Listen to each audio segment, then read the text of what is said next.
And I'm your host, James Roberts. And on today's very special podcast, the Mindset Athlete Live, I've got Richard Pro. Richard went from £52,000 in debt with an addiction to self-sabotage to financial advisor and money mindset coach. So welcome onto the show, Richard. Hey James, how are you? Thank you very much for I'm having me very on. well, thank you. How are you? Amazing. Very good. So I'm gonna let you put into context that story, because obviously the introduction doesn't do it really justice, because I've obviously heard your story when I'll give Paul Mort's podcast a shout Yes. out, because I thought it was very vulnerable and very for some, and obviously I'm part of your Facebook group as well, and people have got this vulnerability and almost, how would I describe it? I'm gonna probably almost verbatim say what you said, but have this stigma around, obviously, Resistant. the resistance about talking with the in terms of money, Yeah. religion, and what's the other one? Sex, and then there's Politics and probably, sex. You have listened to some stuff. I'm impressed. well, it's all about learning different things. Absolutely. Yes. So I pretty much was £52,000 in debt. Um, and I was quite literally self-sabotaging my own life. If that is a thing, by the way. Because naturally as well, there was a perceived benefit to everything that I was doing. Okay. So the thing is it self-sabotage? Is it self-sabotage when there is a perceived benefit? And at that particular time, obviously, what I was doing, I perceived it to have a higher benefit than the stupid decisions that was harming me. So I found myself in £52,000 worth of debt. I was doing drugs. I was drinking a lot, and pretty much doing lots of things that I shouldn't have been doing, and pretty much depressed, um, for want of. But then, what? Why wouldn't I be? There was nothing really good or positive in my life. I was being in debt, the overwhelming stress and the weight of that, lack of sleep, being up all night, um, and yeah, just generally not being a true and great person to myself. So how did you get to be in so much debt in the first place? Because that's a substantial, quite enormous amount of money that we're talking about. Basically, I've probably spent, I say probably, I've definitely spent in excess of £100,000 um, over the years in a vain attempt to make myself feel better. Okay. And essentially, you don't. So I'd spend money on things, objects, cars, clothes, all the, you know, shiny stuff, whatever you want to call it. Um, Trying to impress people that, you know, basically I bought lots of things with money I didn't have to impress people that probably didn't even like me. Okay.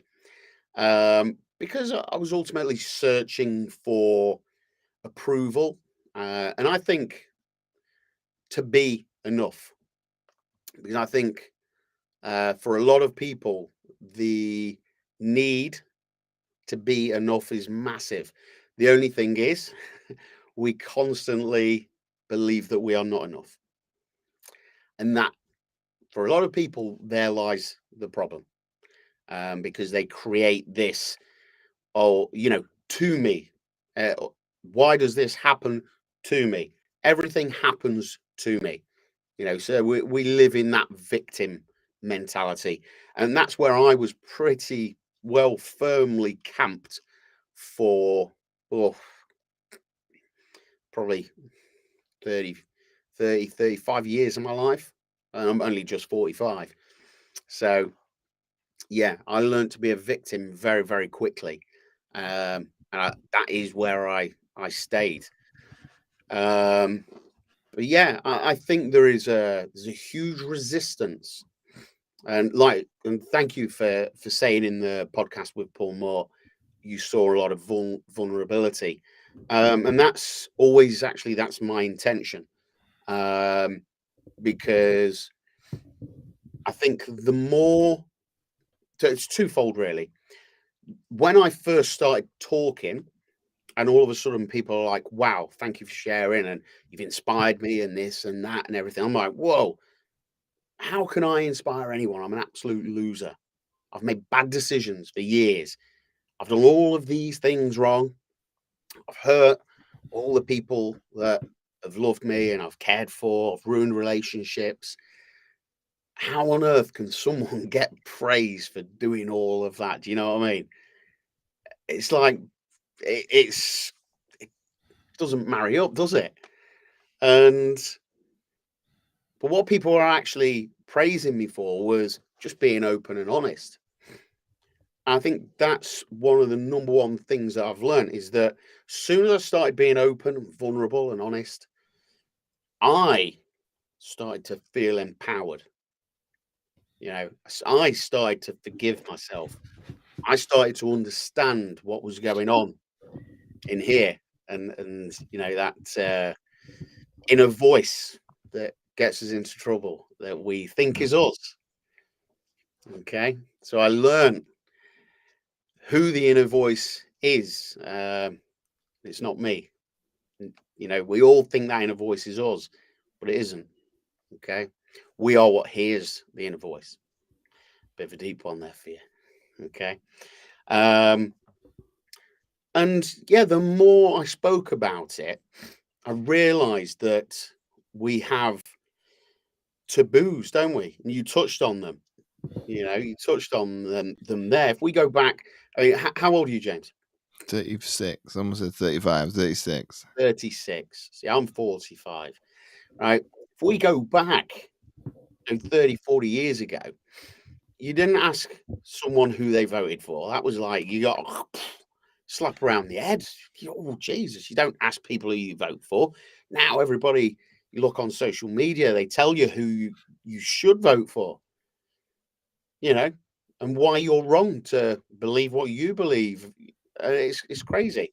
Then we think of religion. People didn't really speak about religion so much. And now all we see is why our religion's better than your religion. And it's crazy. Bottom line is we're all human, aren't we? Okay. And that's the team that we should be on, not fighting against each other's beliefs, but we should all be on our own team. And obviously 34 years ago, sex, people didn't really speak about sex, did they? And now all you have to just do is look in WhatsApp groups on Snapchat. Lads and ladies, by the way, they share all those pics too. Okay. And it's everywhere. But the reality of it is, and on the flip side with money, people always, they show you their spoils, don't they? They show you what their new shiny object is, the watches, the cars, all, showing off all the things, the objects that they've bought. And then nobody ever really says, I'm really struggling with money. I don't know what to do. Can someone help me? No one does that. And it's so strange because it's almost none of what I teach in my courses taught in schools. Whenever I speak to people, I do guest speaking or training events or whatever. Everybody says, wow, Rich, this is absolutely amazing. Why isn't this taught in schools? So the thing is there, because it's not taught in schools, okay, there's no wonder really why people aren't great with money, because who's taught them? Generally their parents, and Your parents are shit with money. What hope have you got? You know?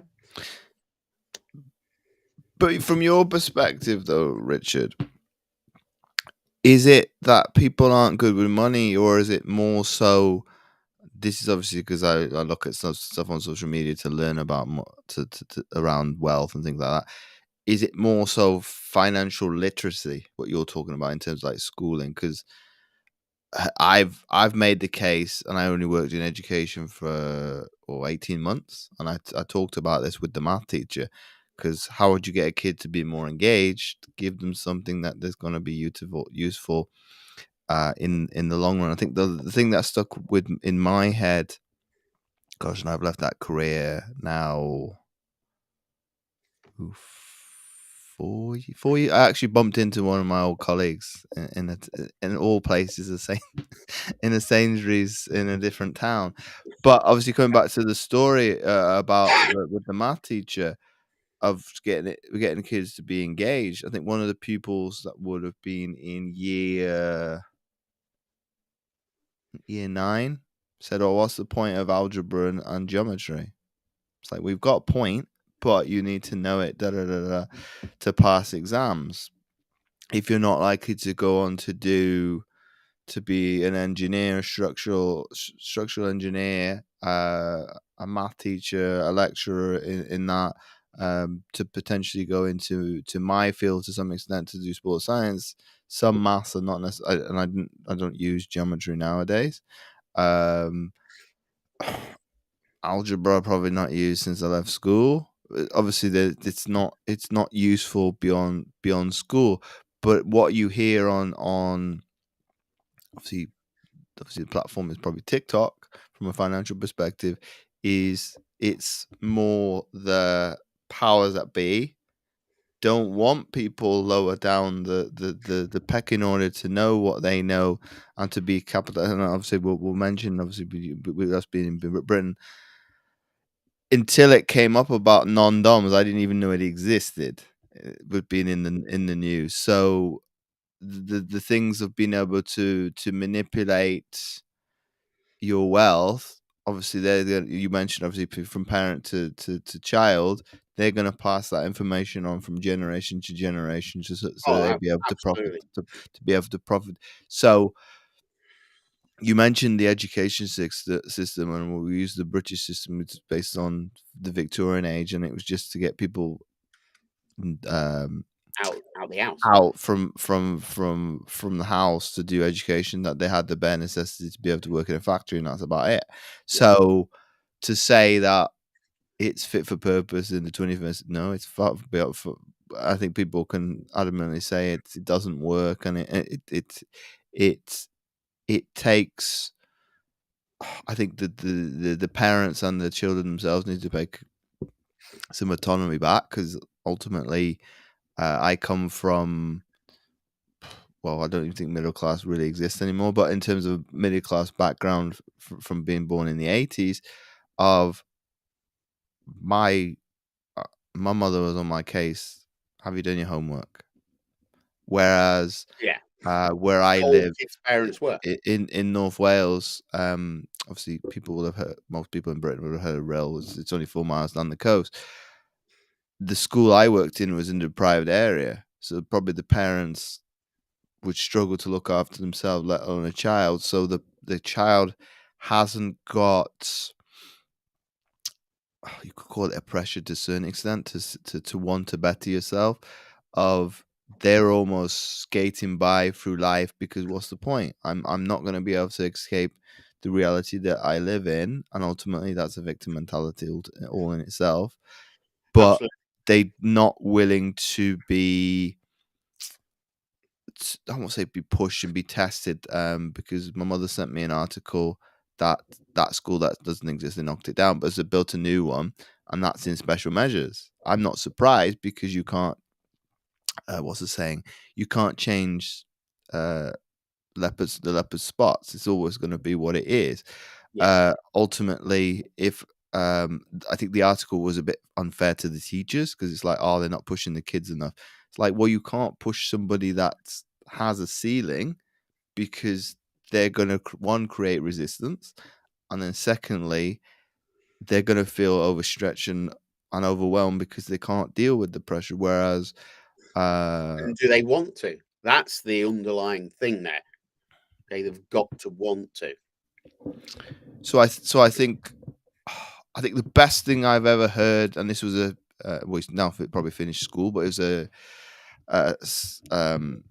year 11 student. He asked the form teacher, "Why don't we learn about tax?" The answer was, "You don't need to learn about. You don't need to." It's like, and I was in two minds to kind of go, "Hang on a second, he's right." Because if you didn't want to work in a PAYE sector, you need to know about tax because you need to know how to do self-assessment, etc. And obviously, if you've got a good accountant, loopholes and things like that. Obviously, I'm not going to go down that because that's a bit dangerous in terms of going down the greyish area. But of a 16-year-old kind of pointing that out of why don't we learn about tax in schools, Bang on. they would be engaged in obviously maths because and this is something that even when I became a coach as a personal trainer, they didn't even teach coaches this on the Of course they don't. courses. Which you're Of thinking, course they well, shouldn't somebody be able to know if you want to? Because they obviously tell, and it's probably this is irrespective of whatever industry you're in, what do you want to earn? Not work your way backwards of, okay, if this is what you want to earn, you've got to equate for all the outgoings, and everything that's obviously the bare necessities of we're obviously being in Britain. There's an energy crisis of because this I'll bring it up because obviously it's relatable. But my aunt asked me a couple of weeks ago, "Have you thought about obviously your energy bills being tripled?" No, my mother neither. What are you going to do about it? Oh, I got to make for me. Obviously, you've asked me a specific question. I've got to earn 3 times much more money. Problem solution.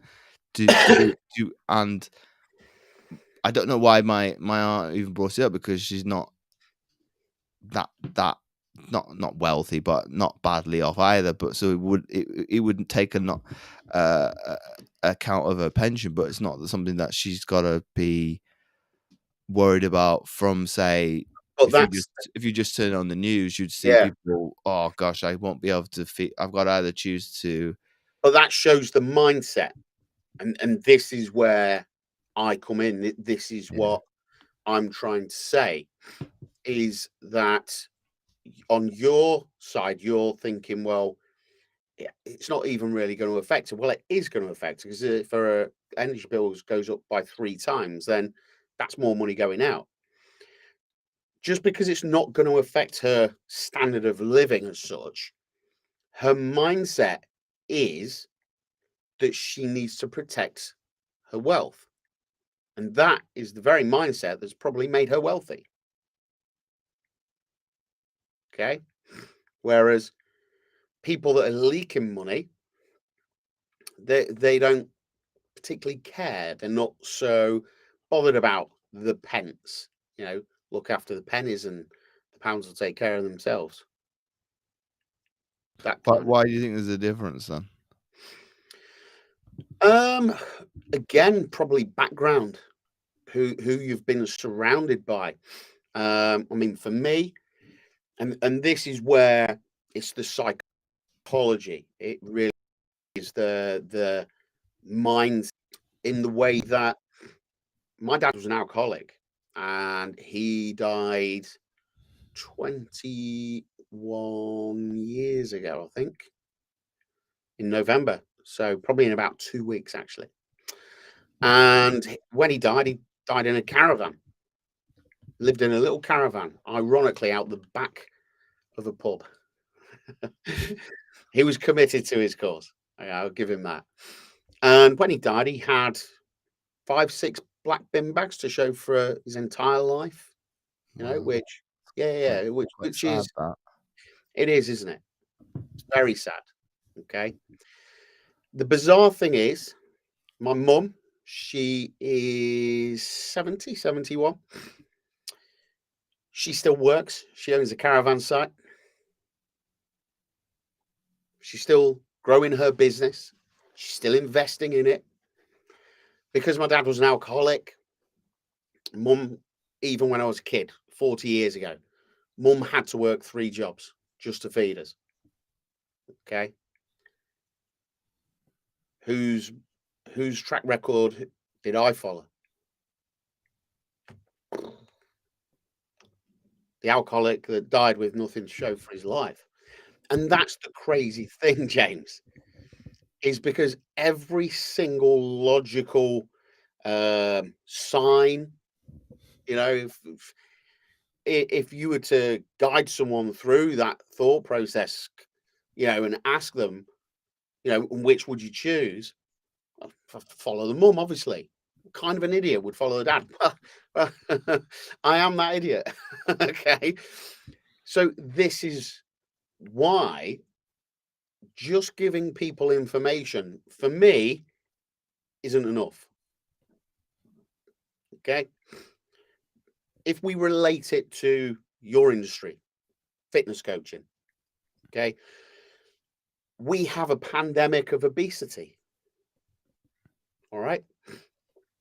Well, we all know fucking eat less, move more. It is that simple. But if it was that simple, why have we got an obesity pandemic? Right. So clearly, it's not that simple. Okay.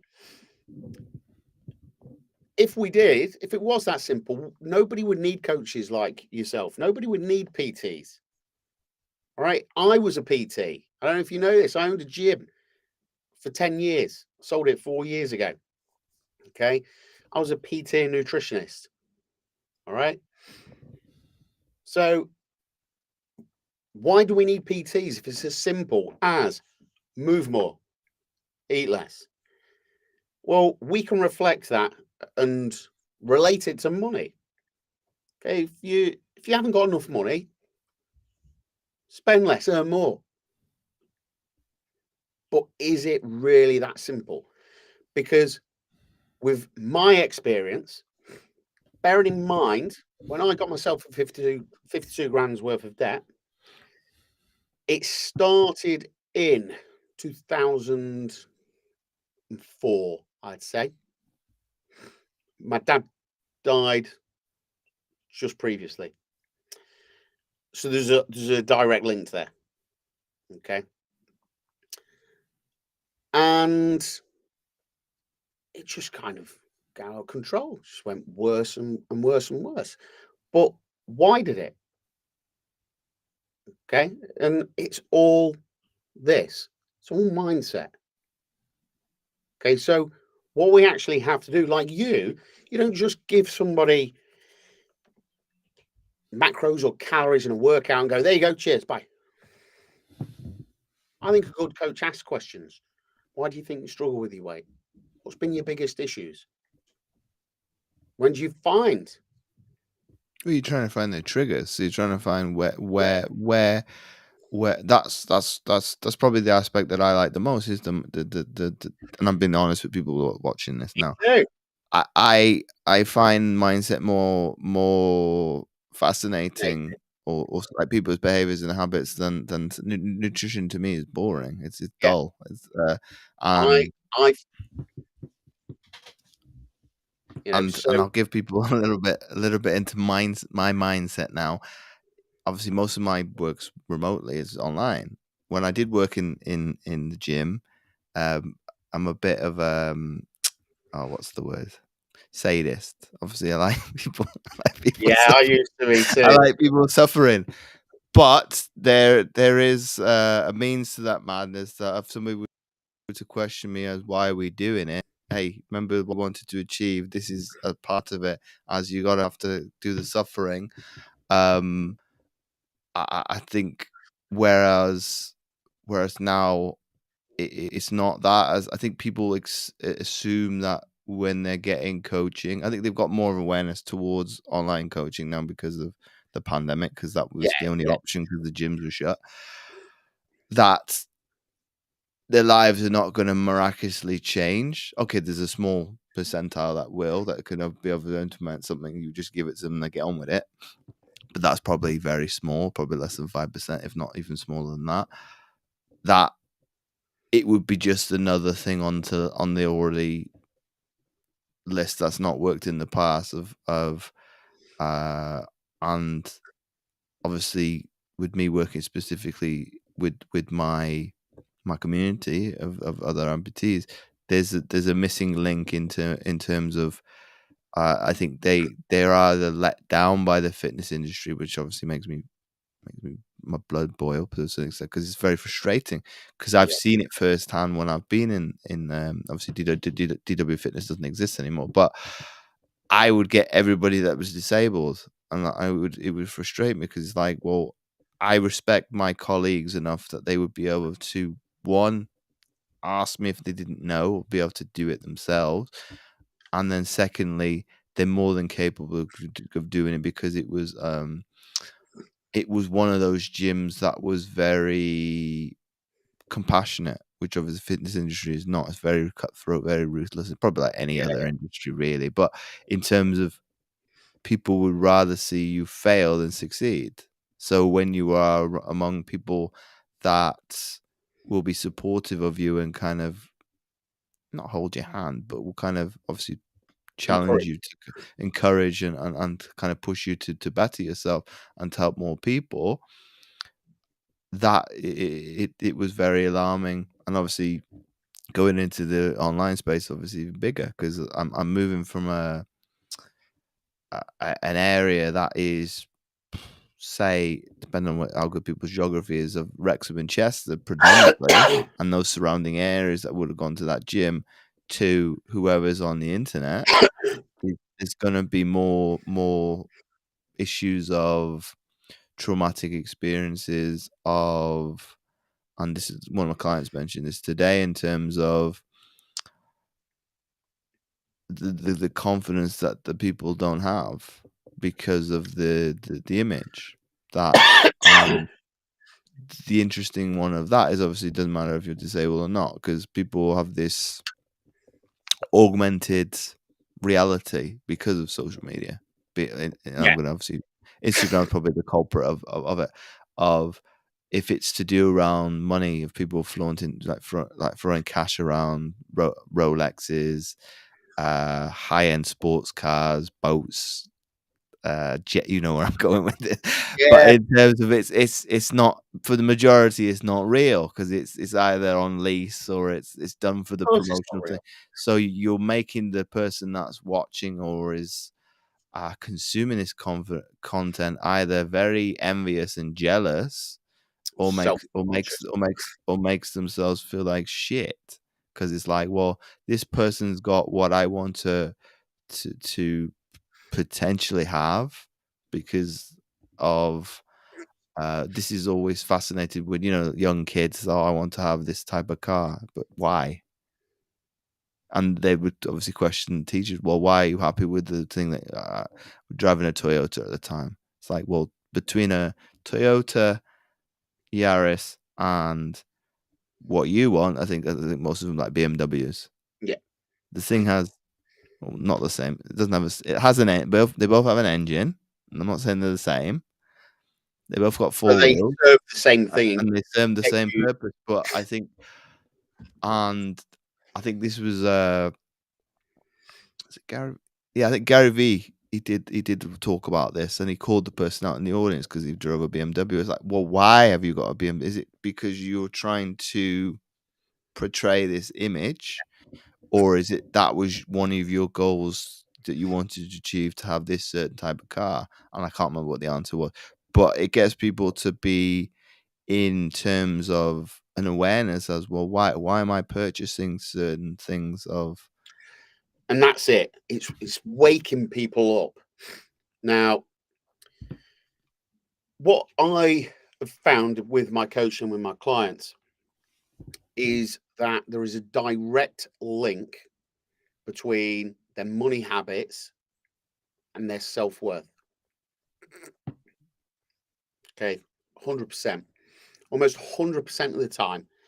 there is a direct link between people's money habits, level of money or debt. You know, I've had people that have earned in my course £500,000 a year. And I'm like, what the hell are you doing my little course for? And they're like, I've got no money. I'm like, you earn £500,000 a year. Yeah. Wow. Wow. Where's it going then? That's a Well, substantial amount of this, money. yeah. Now, and this is the thing. And this particular person, when we actually got down to the nuts and bolts of it, and I got on with this person particularly well,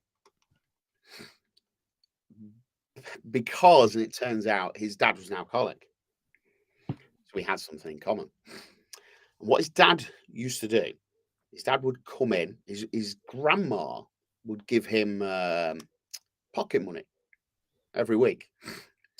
And he'd save it because he always had something that he wanted to buy, but so he'd save it. So it was something big. Mm-hmm. And then what his dad kept coming in and taking the money, borrowing it, and never replacing it. So this person then learnt not to save their money because dad would come in and take it. So this was from a very young age. And they'd carried this habit for 40 years. Which is huge, isn't it? Spending £500,000 a year and being in debt. To the point that as a mortgage broker, Lee did a debt consolidation mortgage for this guy. What is one of those? Because obviously I'm clueless in terms of that. Okay, so this guy owned a house. He owed X amount of thousands of pounds in debt. So we remortgaged his house, but we took out more money on the mortgage and then cleared his debt to give him a level playing field. But what we also did, or just like that, we removed his need to spend money. And it was amazing because he was telling me all about it. And I just went, whoa, stop. And he was like, what? I went, right there. That is why you spend £500,000 a year. And he was like, I don't get it. So I explained it. And he was just like, oh my God. I went, mate, your dad's dead, right? He went, yeah. I said, your money's safe. He ain't going to come and steal it. There's no need to spend it anymore. And literally, boom, absolutely changed his perception, which was incredible, really.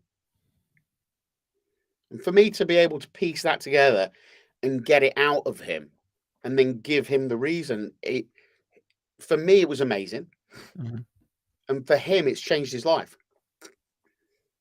But here's the cool thing. It's not just changed his life. It's changed how himself.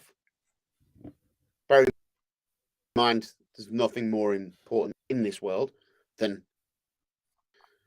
it's improved his relationship with his wife. Now he's a far better example to his kids.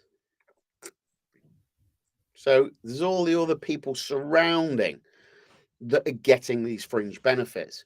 So for me, this particular guy, £500,000 a year, no money and loads of debts. Telling him to earn more and spend less, what good was that? It's only £500,000 a year.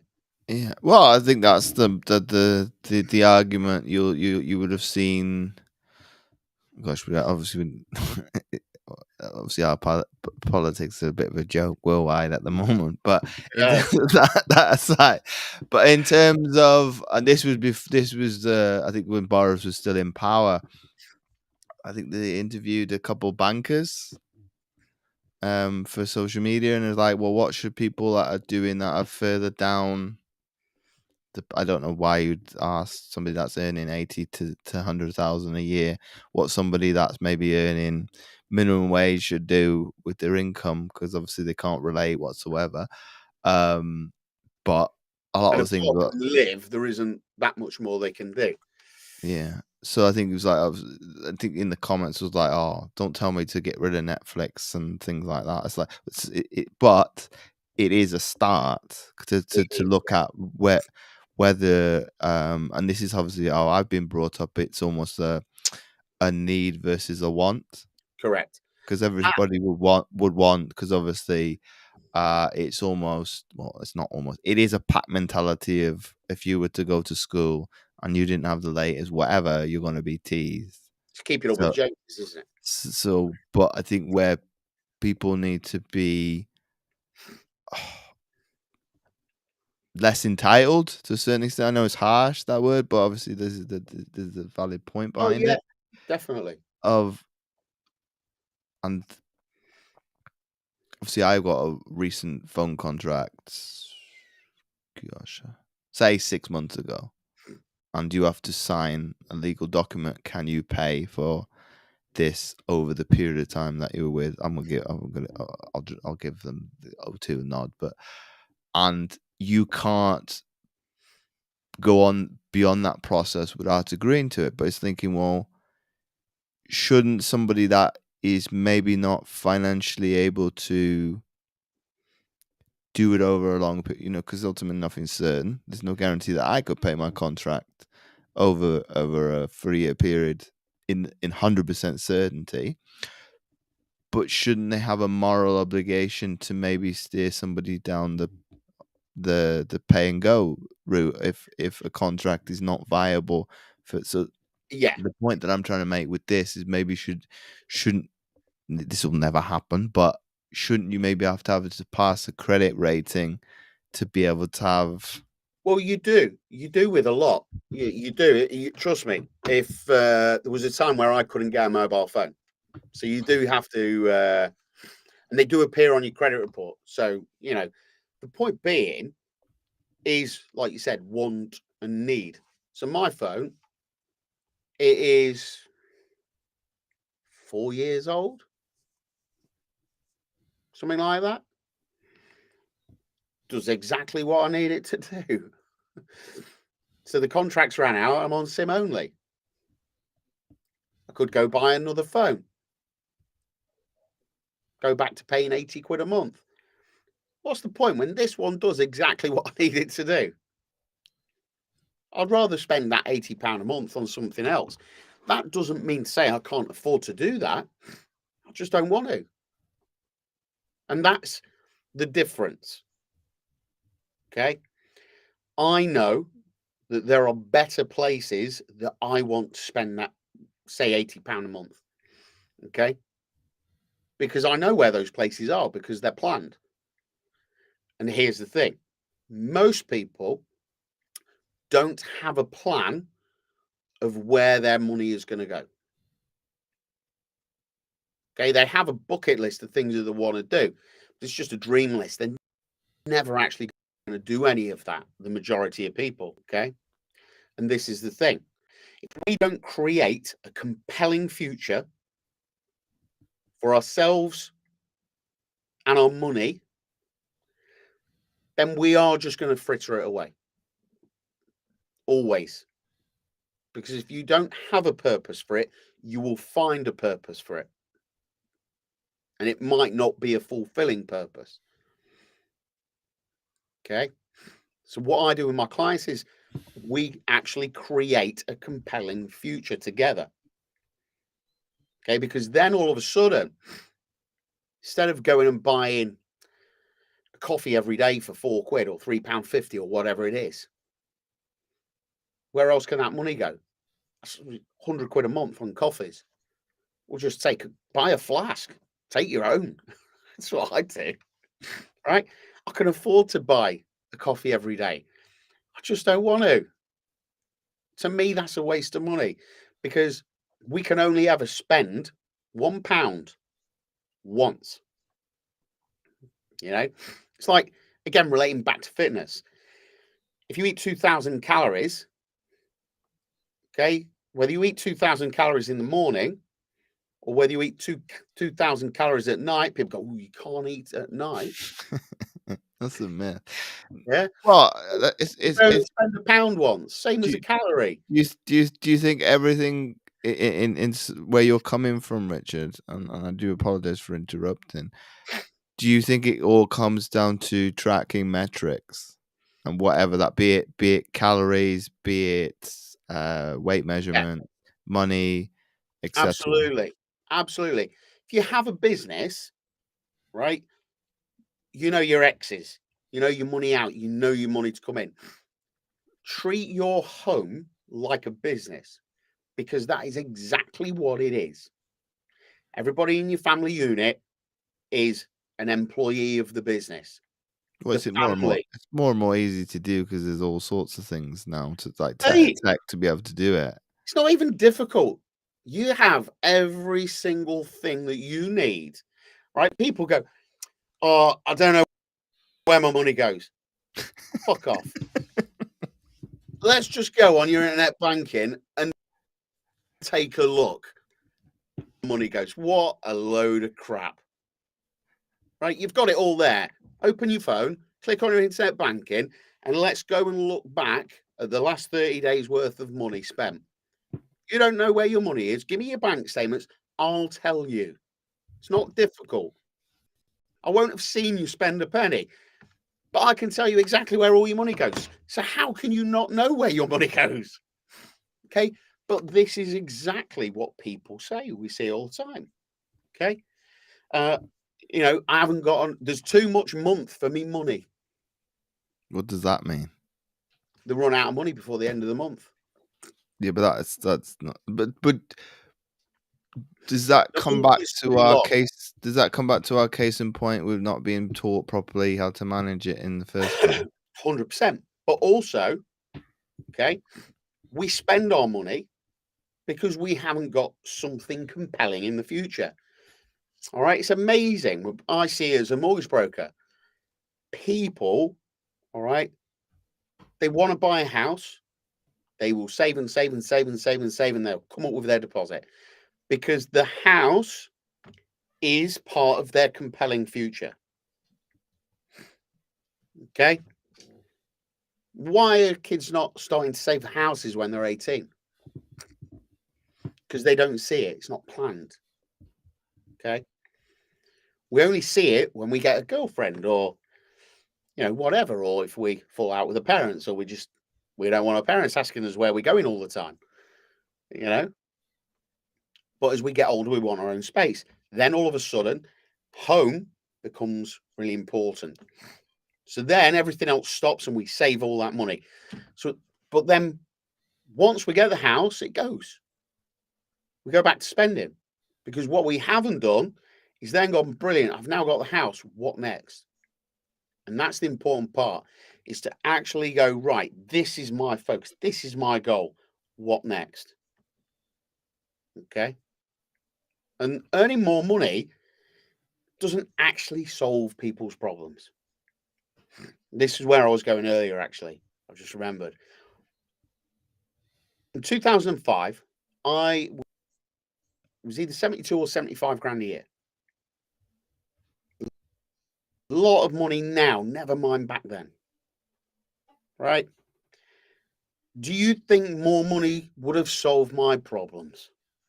Because Made it I worse. think Make it worse. if you'd have paid me 150 grand that year, I'd have been 104 grand in debt and I probably wouldn't have a nose left today. All right. So, no, people, okay, are misled because they believe that more money will solve their problems. More money does not solve your problems. More money brings you bigger problems. So, the key to it is you've got to be able to manage the money that you've got now to be able to handle more money in the future. So if you can't handle 10 grand a year now, you won't handle 20. If you can't handle 20, you ain't handling 50. If you can't handle 50 grand a year, you certainly are not going to handle 100. Okay, so no matter what stage you are at, okay, before you start thinking, right, I need to earn more money, well, take a look at what you've already got, because I believe that most people are already richer than what they believe. Most of my clients that do my 8-week money mastery course have paid for the course within 2 to 3 weeks. When I say having paid, what I mean is they have got back the money that they have invested literally within 2 to 3 weeks from what I've taught them. And it's unbelievable to see, but it's also great.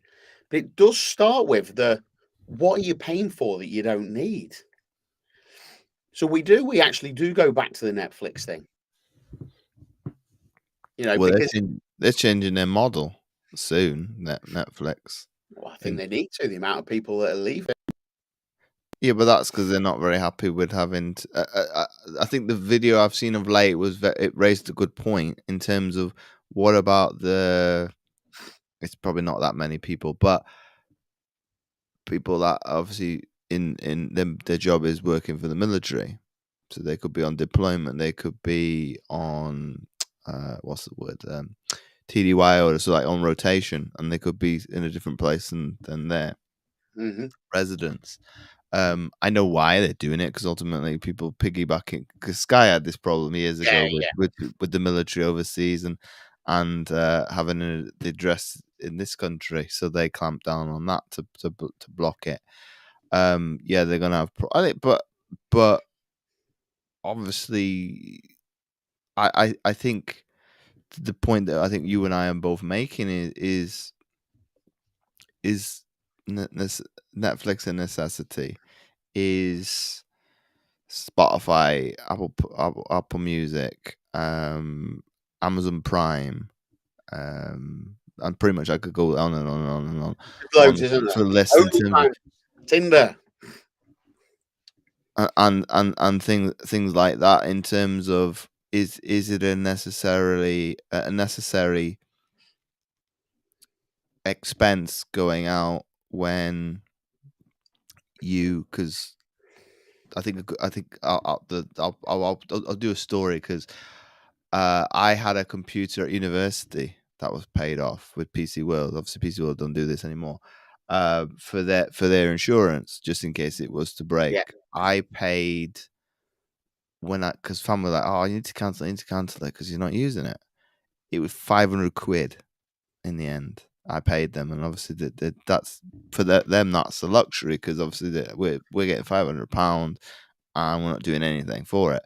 And how many weeks? And I think the charge was about £15 a month. So I can't remember how many months it yeah, was. It was a lot because when I worked, I was like, "Gosh, I wish I'd have cancelled that sooner because that is a lot of money, £500." yeah, yeah. In the But grand scheme of things.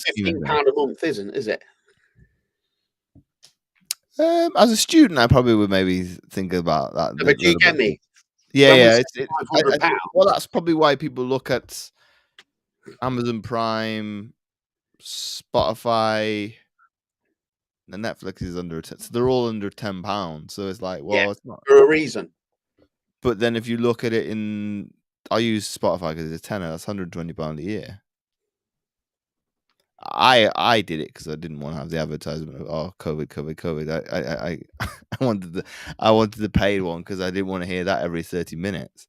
Um, But but this is the that thing, it's if you use it, if you're getting good use out of it, it's like people paying for a gym and not going to the gym. Well, make a decision. Do one of the two things. I would actually always recommend you keep your gym membership and you actually go to the gym well, you because mentioned that the other day. I saw that on your live. So watch. yeah, yeah, yeah. I'm not For stalking me, you now. not stalking, mate. Always wanted a stalker. Um, didn't realise they'd be as handsome as you, though, James. Okay. Well, Um, but that's what the gym wants anyway. At the end of the day, doesn't it wants the people to be on the books, but not to actually use the facilities for them to have to do the upkeep of yeah, everything else that or a goes with it. percentage of, because the thing is, if nobody goes, then it's pretty shit gym as well, isn't it? Yeah. So, for me, going to the gym is a very up here. It's a very big thing, as I mentioned to you before. I've had a tough couple of months, It's affected my mental state. I've had an injury, a couple of bad injuries. So for me, I wouldn't say to someone, cancel your gym membership. All right. I would say to you, look, make a decision. You're paying for the gym. Mm. Okay. Either start going, and I would recommend you keep the gym and you start going. But if you're adamant you're not going to go, well, yeah, then is the time to cancel it, isn't it? Because that's a waste. Well, So especially when we're talking of Fitness First, David yeah, Lloyd's, DW was, considering it was not in a wealthy area. What I think off peak was like £35 a month. So that's quite a lot of money. yeah, for I something you're not don't know what used to. Pure Gym's model is anymore, because that's probably gone up gradually in terms of. I know the We one don't that I have would. such things round here, mate. What was Pure? Just gonna Oh, okay, one of the budget gyms, We don't and even have the budget gym. We just have pendants around here. so, We're but not good enough for anybody big to come to. well, this is probably not. They've probably done they've looked they have the well, I've got where I live is just council gyms and a few Yes. independents. Problem is, we're on the sea. We're on the coast, so half of our catchment area is seagulls and sea. So we're not a prime area for that. But this is the thing. People go, that's Spotify. It's not much, even if I don't use it. Cool, no problem. But when we have all of these apps and they add up and we don't use them, the question that they forget to ask themselves, or they fail to ask, it's not even forget, because most people haven't got the knowledge to, or the awareness to even ask the question, is that if I wasn't spending my money there, where else could it be? Where else could I put it? Where would it be better serving me? And this is where the compelling future, okay, really helps us focus. Because then the simple question is, me spending this money here, is it taking me closer to or further away than to my compelling future? Okay. Now, when we don't have the thing, the compelling future, there's no need to ask the question. So we carry on spending the money, even though we may not use it. The thing. So for me, this is why, going back to what I was saying earlier, when we relate back to, you can give the obese people, let's say, fat or whatever you want to call it, okay, overweight. I've put a load of weight back on because of my inactivity due to my injuries. That's affected my mindset. Okay. So I totally understand how people are with that. When we're back, I came up with what got me out of my money problems. I came up with this, which now is called my 5-pot money formula. Okay. I could just give that to people. And that's actually what I used to do, because before I was a coach, I just used to help people with it because it was working for me. It removes emotion from the spending of money, like emotional eating. Okay. Because that's mainly when people are obese or overweight, whatever you want to call it.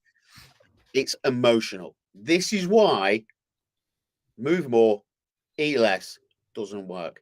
This is why earn more, spend less doesn't work, because it's the emotional attachment that we have to food, to money.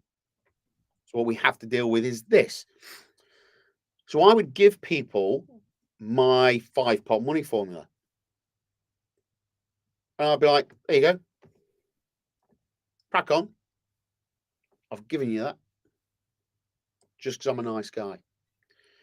And I'd see him 6 months later. What do you do with it? Well, yes. Well, I've just been busy. Okay. Yet the people that actually did implement it had other people messaging me going, wow, Richard, that thing that you gave us, 'cause I didn't have a name then. It's absolutely amazing. Changed our lives, changed our relationship. And this was when I was just helping people. This wasn't when I was coaching it.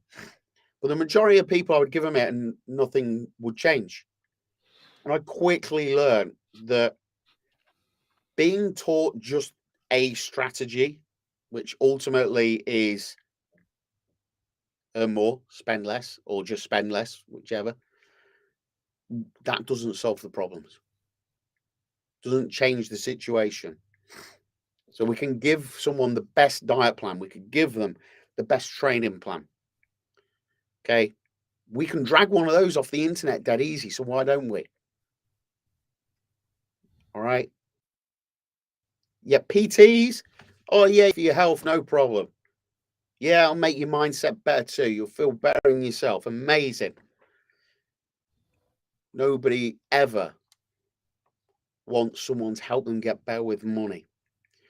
Yet getting better with money to me, and someone who's spent a lot of money and done a lot of coaching, as you know, I work with Paul Moore. For me, money is the top of the tree. Okay, because if you get a handle of your money, the rest of your life becomes so much easier to take care of. You know, how can you justify spending 100, 200, 250 quid a month on a fitness coach if you're going into debt every month to do it? That's one thing. And I'll be transparent with people that maybe don't know me. I won't ever put people in that position because it's like if you can't afford it, the even the credit card. Because Yeah, man. you've probably seen this yourself with, oh, why don't you just put it on the credit card? It's like, well, what Worst thing ever. what if you can't? And this is probably my upbringing as well because I didn't have a credit card till I was probably in my 30s, maybe It's late 20s. not a bad thing, James. And I'll go back a bit because then people can kind of relate why. As a child, I used to say to my mother, "Why don't you put it on the?" And I'm like, "I'll bring a card out because then it's funnier as well." But it's the true story. This isn't a credit card, but just use one of these to pay for clothing, food, etc. And it was almost like I had this not disregard for money, but as in, I just put it on the plastic, and it doesn't. It take care of it, and it's not as if you've got to pay for it. And I'm reminded of this from time to time from my family as well. You've maybe still got that mindset of I don't. I do regard of I will utilize the credit card for a means to an end in terms of like safeguarding myself for purchases that are over like £100, like say 100 for everybody, because obviously you're covered in that case by Visa or Mastercard. Yeah, I do it that reason, and not because I can't pay it off, because what I've been taught is you pay it, and this is probably I'll share it, but mum probably won't like it being public knowledge. My mum's obviously had bad credit in the past and got better with it, and I've probably learned from what she did better yeah, to do for myself as you pay it every single month. Because I had the bank I used to at TSB said, "Oh, we've got this credit card that you pay 0% on stuff after you put." It's like, well, I don't need that because I pay my credit card over. It's pointless you offering me that because I wouldn't use it, and as a product for me is pointless because I pay mine off, so thus there's no need for the 0% because I see whatever that interest rate, be it oh, 13th, whatever it is a lot of interest if you don't pay it. So that's enough to kind of go, because one of my statements, I had to ring the bank up because I'm sure I haven't spent that much money because what's coming on my statement isn't equating to. It's sorted now, so but because how I've set mine up, I've got it in the middle of the month, so it's probably the stupidest time to have it because there's outgoings that aren't going on the statement, and there's things that are, and obviously there's irregular, and I can't change it. So it's like, okay, I'd rather have been in hindsight beginning or end, but that's correct. my mistake. That's my mistake for when I did it to kind of go, that doesn't matter. It does matter now because it makes it friggin' hard to kind of go, Does matter, yeah. okay, it's high for this reason. have I spent money on fuel, etc.? Because that's going to put it up. Have I gone shopping at supermarkets? Have I spent more money on? Because those are probably two things that are probably gone. You could probably see the correlation of it going up over time. That's probably one of the reasons why. But coming back to the point of the card is I've probably maybe subconsciously still think of, oh, if I pay with credit, this is probably the difference between Europe and the US because they get good credit from having stuff on a credit card because that's how their stuff is. Whereas for us, this is maybe where people fall victim of it to a certain extent. Probably not a very good word to utilize, but to the point that I'm making with they utilize it as a credit card to be able to buy more than they're able to afford Yeah, yeah, very much so. And and then get themselves in trouble that way. yeah, and the mentality which I see pretty much daily is I speak to people. I'm like doing their mortgages. I'm like, okay, have you got any credit cards? They go, yeah, yeah, yeah. Okay, amazing. Anything on them? Yeah, not much though. Okay, not much. How much is not much in your world? Oh, it's only like 3 4 grand. Okay, out of 3 or 4 grand, Ouch. which is it? Ouch. Yeah, but honestly, this is how people speak. Okay, brilliant. 3 or 4, which is it? What do you mean? Well, you just said 3 or 4 grand. I could tell you. I could tell you what my statement is Yeah, right now. It's a good. couple hundred, Yeah, and and I'm like, you tell me 3 or 4 grand, I'm going to assume it's close to 4. Am I right? Yeah. Okay, I've got another question for you. May I ask how long have you had that 3 or 4 grand on your credit card? 2 3 years? Yeah, cool. Out of 2 3 years, which? 3, probably 4. Brilliant. So out of those 4 years, how much are you paying per month on 4 grand? So you're roughly going to pay an interest about 120 quid a month. Okay, so in 1 year, £1,440. Okay, let's round it up, 1,500. So in 4 years, okay, you're going to pay almost £6,000 in interest. And at the end of that 4 years, how much you still got on your card? 4 grand. All right. Strange because you told me it was just 4 grand. So there is how 4 grand can very easily turn into 10 without you even realizing. So when I then explain this and go, how do you feel about renting a debt? Oh, what do you mean? Exactly that. How do you feel about renting a debt? You've paid them £6,000 rent to pretty much go, can you do me a favor? Yeah, yeah, what? That debt I've got with you. Yeah, yeah. Can you look after that for me? Yeah. Now don't go clearing it, will you? Keep it where it is. See, it sounds ridiculous when I say it like this, but there's so many people out there that today they are quite literally they're renting a debt because it's only 120 quid a month. yeah, but that's your this is probably where I would say I'm in a rarity because I've obviously spoken to my bank Yeah, numerous occasions because it's like, well, okay, this amount that's on there, I'm not happy with it. It yeah, isn't it is it's not an irregularity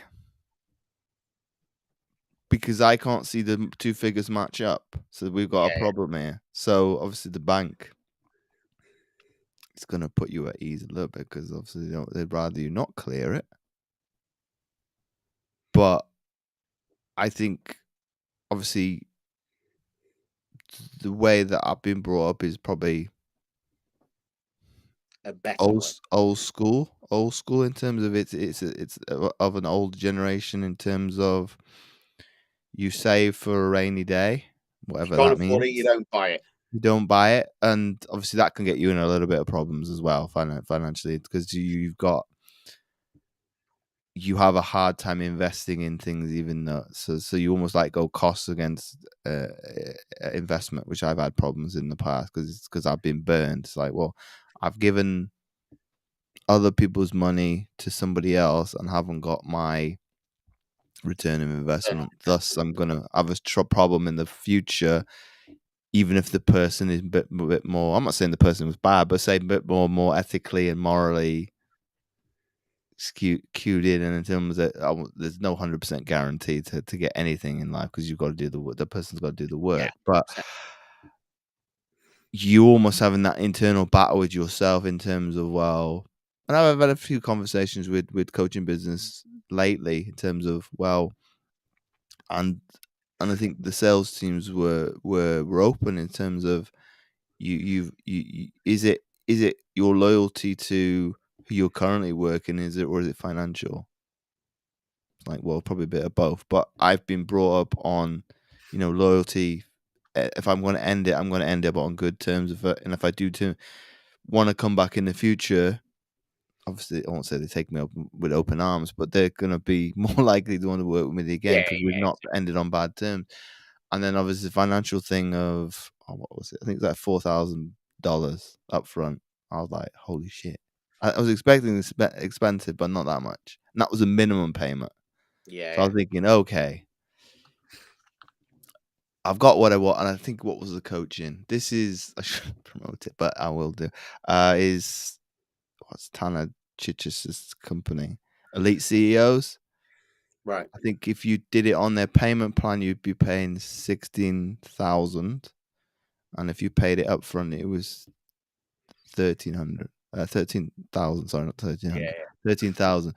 So, and this is a conversation I had when I did my qualifications as a PT, because what did I do it with? Training room was like, oh, do you want to do it on a technically a loan scheme yeah, yeah, and pay more? It's like, no, the course is 6 weeks long.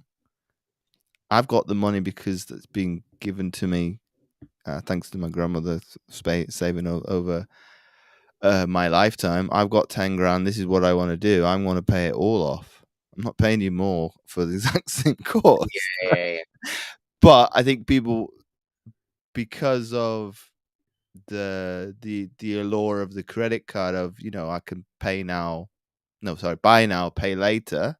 Yeah. I almost don't have to worry about the fee right now versus, say, the debit card of pretty much instant, and okay, it's not instant, but obviously the transaction is instant, and you would see it.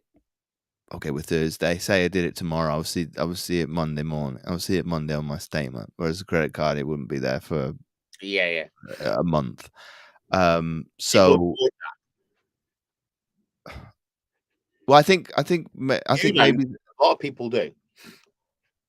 Well, it's not necessary. This is where I wanted to get to the bottom of my credit card, because obviously I can't say the word. The Regularity. difference between it was not substantial. We're only talking about a couple hundred between what I had to pay in terms of monthly and what was actually on the statement, which is not too bad, but because obviously we're talking about a couple thousand. But I had a problem with it because it's like, well, how can you justify this saying this amount and this? What I worked it out, what I need to pay you, what actually's gone out, doesn't equate to that. So it doesn't take a mathematician to kind of go, well, this is. I'm not saying wrong, because I think that what they said is an estimate. It's like, well, shouldn't you know what I've spent? Yeah, it's not an electric bill. It's my credit So, card. so, and obviously I've checked it. The last month was, it was a couple days ago, 200 and something, and then the next bill is 200. Okay, that looks about right. If the other 400 is, I must have made obviously a lot more purchases than I believed, and I can obviously go back and check that. I can't obviously go and say, Right. oh, I want my money back, and say, you like this? I had it was an interest payment to me.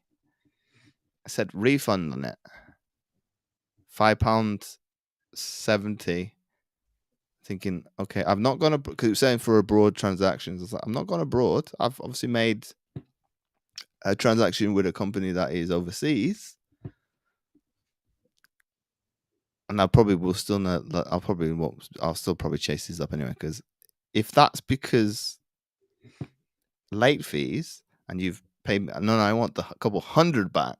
But I probably will never win with that. But in terms of I think what I probably skipped over with what you've said, Richard, is people get suckered in terms of they don't look at the ARP. They don't look at I don't look at the overall cost. because that's horrific. Okay, Can be. we had that problem with money lendering. You know, the Wonga and all, you don't see them adverts as much nowadays. Yeah. That Pay was it. like a couple 1,000%.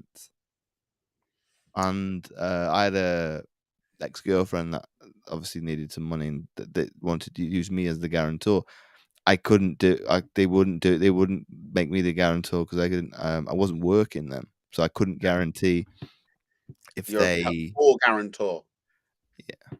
Well, it's good that the company had some some morals in terms Well, of kind of go. We I'm can't surprised. take you. I can't take. We can't take you. Well, obviously, I'm probably very happy now because if that person forfeited on that debt, that's my responsibility. Which probably did. Probably did. But the other thing which I try and teach people here is because when we talk about saving, it's like, oh, save, right? Saving's pretty boring, isn't it? And the thing is, unless we've got that thing like if we want a house on a deposit, that compelling future, kind of like, oh, what's the point of saving? I'm not Yeah, saving for but anything. there's interest on it, even if it's well, it's peanuts at the moment. Peanuts, but at the It's same time, peanuts. we can. All right, you might not want something today, but we can assume that at some point in the future you're going to see something and go, I want that. Well, why not start saving for it in advance, even though you don't know what it is? Okay, because this is the thing saving, if we think about it, let's call it something different. Okay, saving, you are essentially paying your future self. Okay, so don't call it saving. Okay, call it paying your future self. Your future self will thank you. What what's your take on what's it called? Compound. Compound interest, Yeah. eighth wonder of the world. For people that don't know, so we'll talk about this because obviously I know about it because I've learned about it. I still don't know how it works, but in terms of for people that don't know about it, what would be the allure of that, so say over the regular savings? Well, compound interest is where your interest gets added on and then you earn interest on the interest. And then you do that for a long enough period. Okay. So, as a quick example, if at age 19, okay, you save £200 a month every month for 8 years up to age 27, it's not even much, £2,400 a year. Do that for 8 years. If you could then get, and this is just as a rough example, okay, so you've put £2,400 in times 8, okay, so about 20 grand. And if you didn't touch that from the age of 19, you could find around 10%, let's say, compound interest, you'd have well over £1 million by the age of 65. And you've only invested 20 grand. So again, this is the thing which I'm trying to help people understand with the financial advising, the qualified IFA stuff, not the coaching, is that it's actually the time in the market that's important, not the timing. So people go, I'm waiting for the right time. Well, it's like the old saying, isn't it? When's the best time to plant a tree? Well, the best time was 20 years ago. But if you didn't plant a tree 20 years ago, next best time is now. Okay, and saving is just the same as losing weight. You know, if you need to lose 2 stone, it's £28. Oh, Jesus, got to lose £28. Okay, well, can you lose £1? Oh, yeah, I can lose £1. Brilliant. Well, do what you did to lose £1 28 times. Just keep doing it for long enough until you've lost £28. Don't lose £28. Lose £1 28 times. Far easier. Same with saving. Saving is just a habit. Can you save £1? Of course I can. No problem. Save £1. See how you get on. How was that? Dead easy. Great. You think you can save £2? Yeah. All in one go? Yeah. Great stuff. How'd you get on? I was all right. Easy. Great. Can you do £3? And it really is as simple as that. Saving isn't difficult, but it's difficult if you don't know where that money's going. And it's difficult, and here's the biggest thing, it's difficult if you don't believe that you are worth having that money. Because whilst you believe that you are not enough, you'll always find a way to get rid of it. Okay, there's a YouTube clip by Jim Carrey. It's about 26 minutes long. It's an Ayurvedic pass out university. And in one of the clips, he talks about our eyes are not just viewers. Okay, our eyes are projectors of the second story that is running in our mind every minute of every hour of every day. And that story is called I'll Never Be Enough. And the star of the show, star of the movie is you. And I believe that is predominantly the main problem for most people. Deep down, they do not believe that A, they're worthy, and they don't believe that they're enough. So that is what my mission is to actually, because that was my issue. It was only when I dropped those bags, got rid of that luggage, those heavy weights that would just seem to be carrying around all the time, and then all of a sudden just decided to go, oh, not going to carry them around anymore. I believed I weren't good enough. Who says? Me. Does that mean I'm right? No. Have I ever been wrong before? Yeah, quite a few times actually. So is there a chance that belief of I am not enough, is there a chance that I'm wrong? Yeah. So it's a mindset issue. Okay, it's not about giving people the perfect diet. It's not about giving them the perfect strategy of how to save their money. It's about teaching them, showing them, okay, that they're worthy of it and that they're enough. Oops. So we're coming to the end of the episode, Richard, and I think you summarized it nicely, but I'm gonna re-ask you the question anyway. If you had to summarize into one sentence of what we've spoken about today, let me rephrase that because I've made a mistake. It shows that it's live and I made a mistake. If you had to summarize into one sentence what we've spoken about if you had to summarize what we've spoken about today into one sentence, there we go, got it. Into one sentence for people to take away, what would that be? That when it comes to money, okay, you have got exactly what you deserve right now. But that doesn't mean to say that you do not deserve more in the future. If you keep on doing what you've always done, you're going to get more of what you've already got. If you don't like what you've already got, let's say what you've already got is debt. Why would you keep doing what you're already doing? Because why would you want more of it? Do something different. So once again, Richard, thanks again for coming on the Mindset Athlete podcast. You're welcome. Thank you very much for having me. It's been my absolute pleasure.